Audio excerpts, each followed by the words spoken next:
Hey you, and welcome. My name is Mike, and in this old video, let me tell you the story of a book, right? And the inspiration, behind that book.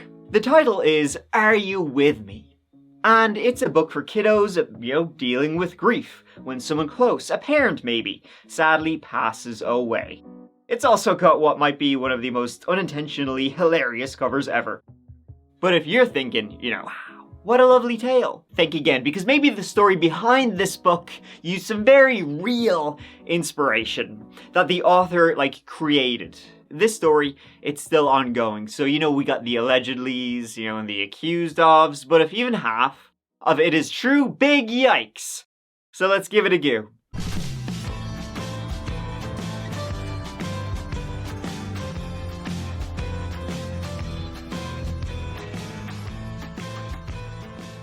So this story takes us to Utah. Wow. I just can't believe it. In northern Utah lies the town of Camas, a small little rinky-dink town. The kind of place where, after saying the name, you quickly run out of things to say about it. Though I guess you can now add to that, Kouri Richins lived there. It's host to about 2,500 people, generally safe. And it's in a beautiful part of the state. Though, from what I've seen of Utah, it seems like the whole state is a beautiful part of this. I wouldn't kick it out of bed for farting. Anyways, I'm quickly running out of things to say, so let's get to its most recent, or maybe only, claim to fame, that the Richins family lived there. The Richins family were made up of Eric Richins, 39 years of age, his wife of 9 years, if you can believe that, Kouri, 33, and together Eric and Kouri had 3 children. This shit was written for me clearly. All boys, you got your Carter, your Ashton, and your Weston. Eric Richins was born in 1982 to parents Jean and Linda. Born in Bountiful, that's the name, though perhaps the adjective too, Utah. Growing up, it was all about hunting. Eric Madford, he would even take trips to Africa, Mexico, Canada to hunt and bring back trophies. He was a very family-oriented guy, and he was always helping out on the Richins ranch. He was always happy to get stuck in, and then after heading to the University of Utah, he went on to create his own masonry beeswax, which by all accounts, doing well. Though mainly he was known as a fella who was, he was full of life, he was always out there, and he was a real people person. Eric, he had been married once before to a woman named Julie. They married in 2005, though sadly, Julie would pass away in 2011. She was in a fiery car crash when she was rear-ended by a pickup truck while she was sitting at a red light. And so his second wife was Kouri Richins. Eric and Kouri married in 2013. Born Kouri Darden, she was from Utah also, and herself she worked as a realtor. Hadn't always though. After getting a BS in healthcare admin, followed by a master's in human resources, she worked as an enhanced patient services and specialty clinic trainer, and later as an admin assistant in the Park City Hospital. She was always a bit of a go-getter though. In 2010, she registered Kouri Darden Housekeeping Services Limited, a housekeeping company. And then she went on to create her own realty company, K. Richins Realty, which she ran out of her Park City offices. McMansion's her speciality. Park City, by the way, was like a 20-minute drive from the Richins' home in Camas. So by all accounts, other than those actually within the marriage, things were great. They were grand. Kouri, the love of Eric's life, and they owned numerous properties together. As you can see in the pics, they seemed pretty happy together, happy family life, the 5 of them all together.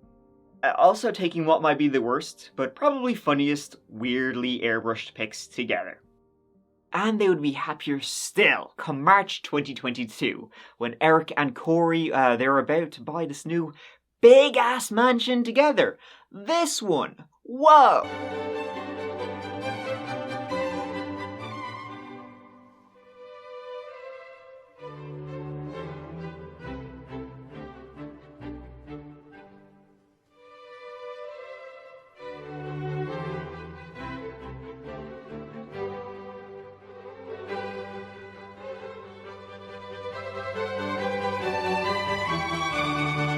The most McMansiony of McMansions, it broke ground in 2017, but at the time of purchase, it was still unfinished. 2 million big ones was the price tag, with the idea being a flipperoo and collecting a nice chunk of change.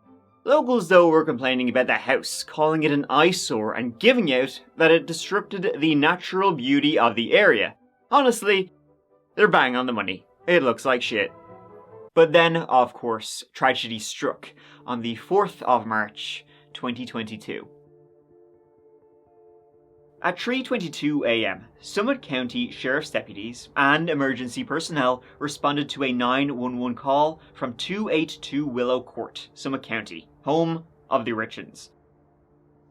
Kouri had called, saying she had found Eric unresponsive at the foot of the bed. When you know, the EMTs and all that, they arrived, they did everything they could. But Eric, he was gone. Sadly, Eric Richins would pass away right there and then in the bedroom of his own house. How? Why? What happened? Well, Kouri would tell the police that the night before, her and Eric were celebrating the closing of that new house. And at one point, Kouri, she made a nice Moscow Mule for Eric. She went and she gave it to him. Eric sipping away in it while he was sitting on their bed. Probably, though, Eric should have just had a glass of water, or something, because, spoiler alert, this would not be the first time Kouri made Eric, a drink with a wink. Oh, and speaking of water, this old video, folks, is sponsored by Air Up. They're bringing this old video to you today. Air Up sent me some of their stuff so I can share it with you today. And it looks like a pretty cool water bottle, right? But it's a heck of a lot more than that. Are you sick of the taste of boring ass water? Are you sipping away and wishing for something more delicious? Is your pee very yellow from not hydrating enough? Inside an Air Up bottle, just water, 100% pure H5 PP. Cloud PP, if you will. But what Air Up does is it gives you scent flavored water. Inside, it's just plain old water, but they give you these flavor pods that make your water taste. It changes the taste of your water through scent. Now, I know it sounds bizarrely weird. In fact, when I first learned of this, I told them they were insane. I told them this was impossible. I don't know how it works. The science, I can't wrap my brain around it. But I enjoy it. It's awesome. It also comes in so many different flavors. Personally, I like the bloobs and the watermelon, but you got your wilds burbs, your fruit that came before the Colorade, and more. And if you use my exclusive code, that chapter, you get 20% off all orders. It's great. I mean, you're just drinking plain water, but because of the flavor pods, it tastes via scent. It's mad, but it really is awesome. And it makes you drink just more water, which I think we can all agree is just good because it keeps you good old healthy. So Air Up, look at you! Air Up, more like water down in my belly because I'm drinking so much of it. So please, once again, click the link in the description and use code THATCHAPTER to get 20% off. Thanks, Air Up. Now, where were we? So, Kouri made a Moscow Mule for her husband Eric. He was drinking it in bed, and then Kouri went into one of her son's bedrooms. Her son at the time was having night terrors, couldn't sleep, so Kouri went in to read a kid's book, and she eventually fell asleep in her son's bedroom, waking up at 3 a.m., walking into her, the bedroom she shared with her husband, and finding Eric there at the bottom of the bed. Now, how did a healthy man, 39 years of age, suddenly die?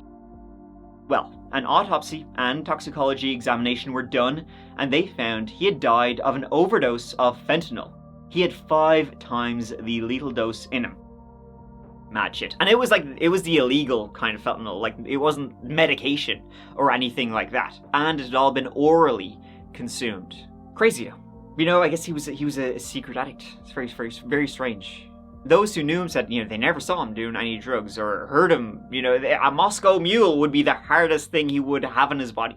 But hey, the silent killer. And the bad stuff is everywhere these days. Kids, we have a lot of fun on that chapter, but big news, drugs bad.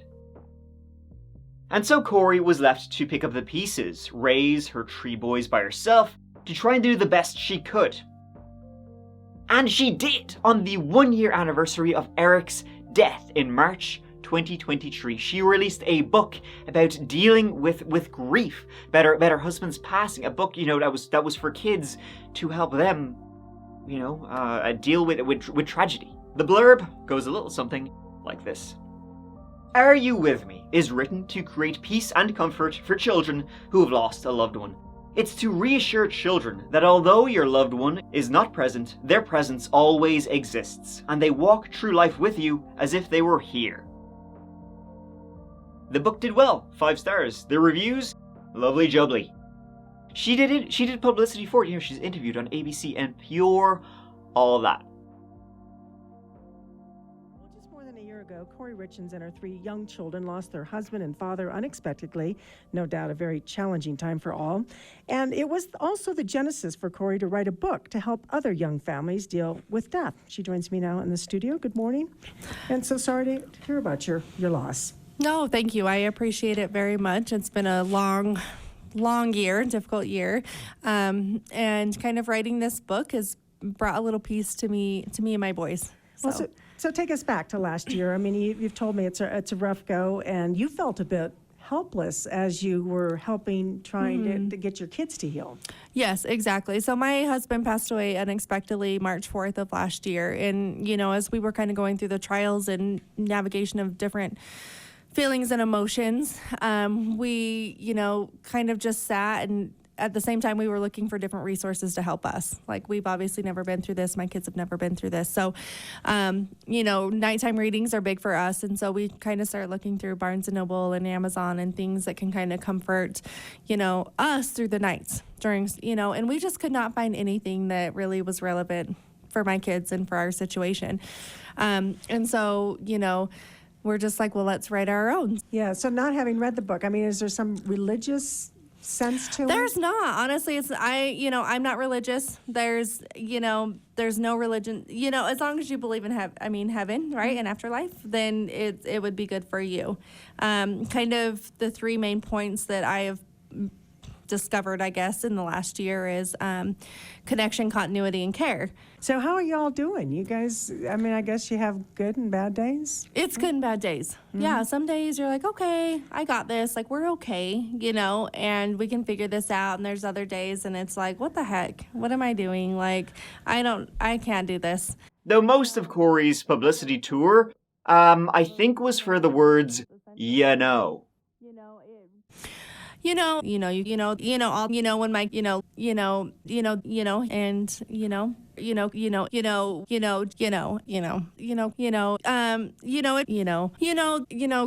think especially with kids, and I have 3 kids, let he, kind of, especially what his heart, so. Or if it's a parent, a sibling, or a friend, talking about loss with kids can be a tricky subject. Joining us now is author of Are You With Me, Kouri Richins, to share her 3 C's to helping kids cope with grief. And Kouri, I want to start with your story. What happened in your personal life? So my husband passed away unexpectedly last year. So it's March 4th was a 1-year anniversary for us, and he was 39. It completely took us all by shock. And we have 3 little boys, 10, 9, and 6. And, my kids and I kind of wrote this book on the different emotions and grieving processes that we've experienced last year. And, hoping that it can kind of help other kids, deal with this and kind of find happiness some way or another. I'm new to all of this, so kind of doing all, research and reading books and things to try and understand, not only how to grieve as a widow, as a wife, but also, with my kids, how to help them understand what just happened. And what I have kind of found is, as I mentioned, it's kind of the 3 C's is how I visualize it, and it's connection, continuity and care. There's a promotion right now. Get a free copy of the book April 30th and May 1st through Amazon Kindle. You are an amazing woman and mom, and we thank you for being vulnerable and sharing this and touching the lives of others. Thank you. I really appreciate being here. So, Thank you, Kouri. guys. Thank you. And a second book, Mom, How Far Away is Heaven, was due out soon. Kouri was going to release a whole series. She was hoping there would be the next Harry Potter. There would be one about a little girl who lost her mother, or a child who lost their sibling. Basically make this entire big franchise of grief books. And is that how this tale ends? Nope. 1 month after this interview, Kouri Richins was arrested and charged with murder. What? According to unsealed court documents, autopsy reports revealed Eric died due to an overdose of fentanyl, 5 times the lethal dose. And it is believed his wife put it in a drink she gave him at home while having a Valentine's Day dinner. Reports also saying that Eric was suspicious of being poisoned and confided in a friend that he suspected his wife of poisoning him. Kouri has now been booked into the Summit County Jail, and during her first court appearance today, the judge denied her release. Neighbors now saying they are stunned at this outcome and that the Richins were always a friendly couple. So yeah, big surprise. Almost as big of a surprise as the fact that she may not have actually sorta written the book she was doing all this publicity for. It seems she used Book Writing Lane, which is a book writing service. From what I gather, you approach them with ideas and how you want the story to go, and so on and so forth, and then they actually write the book itself, like ghostwriters or something. They also do the illustrations, marketing, etc. The reason I say this is because she left a testimonial on the website, essentially saying, "Thanks for writing the book. These guys did an amazing job at taking what I wanted illustrated and my words and ideas for the book and bring it to life. Highly recommended." This was March 15th, 2023. The book was released 10 days earlier on March 5th, 2023, the 1-year anniversary of Eric's death. She clearly didn't feel too bad. I mean, the husband she's accused of murdering, it looks like he's having a great time in heaven. Sure, she probably thought she was doing him a favor. So yeah, let's get into it. What did the police learn in the 1 year from when Eric was found dead to the following year when Kouri was arrested? A lot, it seems, and the motive was good old money, and by that, you know what I mean.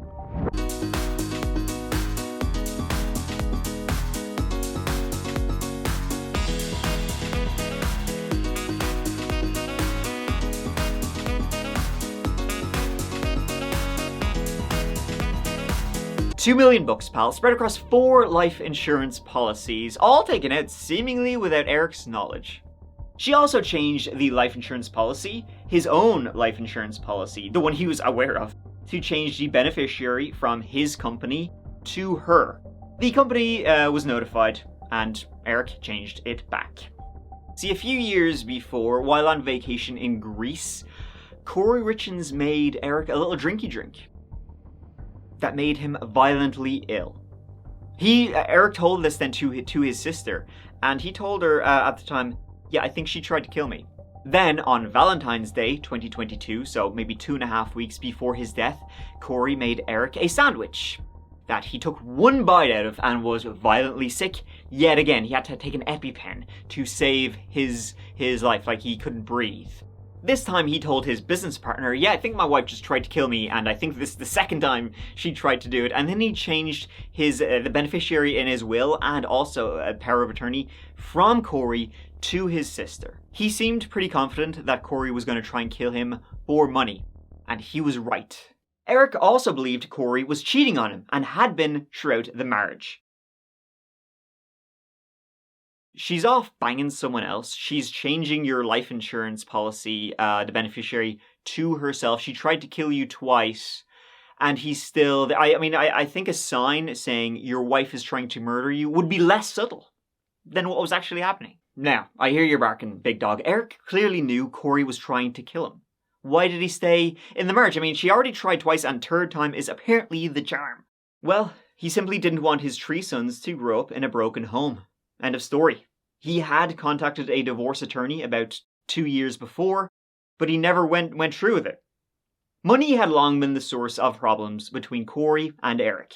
In 2020, Eric learned that Kouri had spent $250,000 in their home equity, withdrawn another $100,000 from his bank account, and spent over $30,000 on his credit card. And by the way, the house they were buying, Eric was not buying that, like that big mansion thing for $2 million. Eric was like, no, I'm not fucking buying that shit. He was refusing to pay for it, so I guess she kind of wanted him out of the picture for that also. She successfully purchased the house the day after he died, and then 2 weeks later, she put it on the market again, flipping it.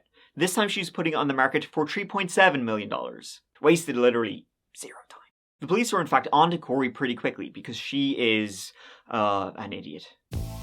The night Eric died, Kouri said she went into her son's bedroom to read him a children's storybook. She said she left her phone in the bedroom, in her bedroom. An analysis of her own phone would find out that it had been locked and unlocked many times, with many texts sent and received, all of which were deleted. Kouri also told the police and the emergency services when they arrived that night that she tried to do CPR when she found Eric, cold to the touch in the bedroom, but they didn't believe that to be true because they found Eric with blood in his mouth and there was no blood on Kouri at all. See, what though really broke this case open was when the police contacted an acquaintance of Kouri's, a woman known only as CL. CL is believed to be the person Kouri bought the fentanyl from, the fentanyl she used to kill Eric. Tried to kill him a couple of times. CL, she told the police that sometime between December 2021 and February 2022, Kouri contacted them asking for some pain meds for an, quote, investor, unquote. They gave Kouri some meds. 2 weeks later, Kouri contacted them again, asking for some stronger stuff. Some, quote, this is literally what she said, some Michael Jackson stuff. What, kids? Kouri, for $900, received between 15 and 30 pills of fentanyl. After Kouri received that, 3 days later was Valentine's Day when Eric took a bite of a sandwich and was violently ill. Kouri asked for more, paid another $900 for fentanyl pills. 6 days after she got him, Eric was dead. Kouri then, 2 days after Eric died, she called a locksmith over to the house to try and drill into a safe which she believed contained over $100,000.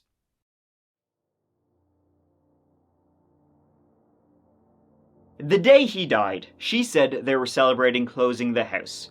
That's likely untrue. Eric's family would tell investigators that he had told her that very day he was not buying the house, and she was being cut out of his will. Then, the day after he died, she closed on the deal.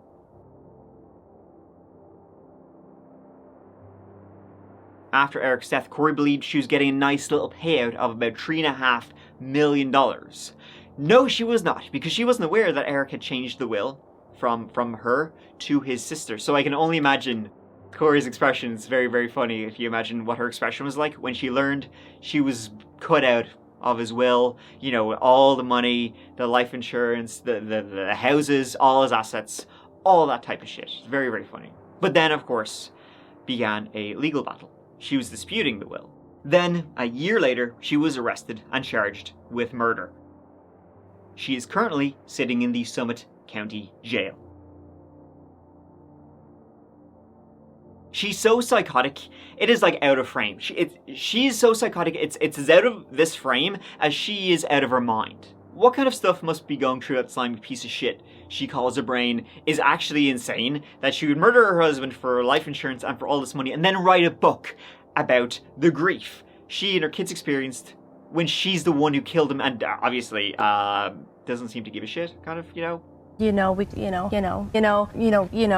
bit her mannerisms and stuff like that. Odd. This story is just so insane. I mean, she's the kind of person to kill her husband, then write a book about getting over the trauma. Now, I know that's exactly what she did, but how just truly batshit bananas this story is can't be overstated. Thank you, Kouri. Thank you. Thank you so much for watching this whole video. I really appreciate it. Here the next whole video will be out in a couple of days. And here, before I go, let me just sell my ass for a minute. If you're looking for more of that chapter, please check out the Patreon, where for $2 a month you get early access to videos. There's also a Patreon only playlist of videos, Patreon only videos, live streams, that sort of thing. Check out the That Chapter podcast for a lot of podcast only stories, often told with me and a friend. And yeah. Man, that kind of wraps it up, actually. It's more or less all I had to go through. Here, listen, I'll see you in a couple of days. But until then, as always, please look after each other. Please look after yourselves. Because I love you. Mike out.